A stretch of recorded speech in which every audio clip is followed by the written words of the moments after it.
With over 1.5 million Muslims, Islam is now the second largest religion in Britain.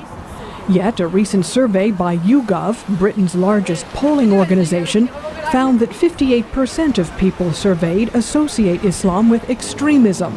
Fully half link it to terrorism, and almost 70% feel Islam encourages the oppression of women.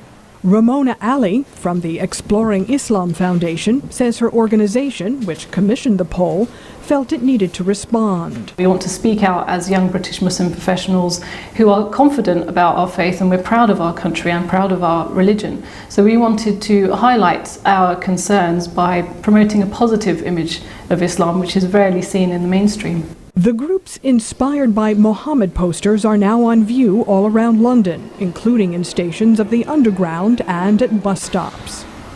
They feature Muslims who work in a variety of professions and who say they believe in women's rights, protecting the environment and social justice, as did the Prophet Muhammad. Douglas Murray is from London's Centre for Social Cohesion, a nonpartisan research institute.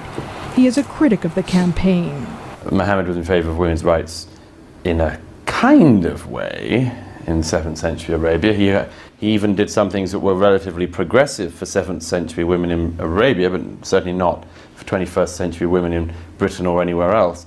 And a better example perhaps, of a complete lack of context and a sort of almost amazingly glib attempt to revise history is the attempt that Muhammad was the first sort of environmentalist. The campaign organizers say the Prophet promoted respect for the environment, encouraging water preservation, for example.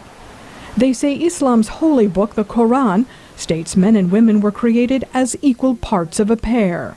Prophet Muhammad actually elevated the status of women, gave them the rights of divorce, the rights of inheritance, the rights of property, the right to even retain their name after marriage.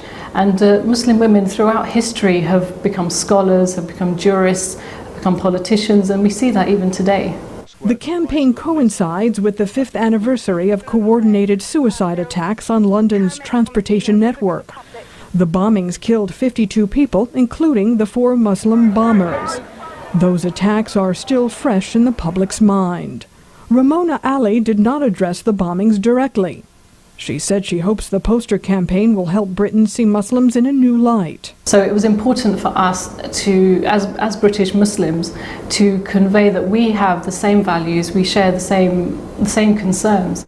The foundation says its campaign is a success. It says its Facebook page has thousands of fans and that its website has received hundreds of thousands of hits in the few weeks since the posters went on display. For Ollie Barrett in London, I'm Deborah Tate, VOA News.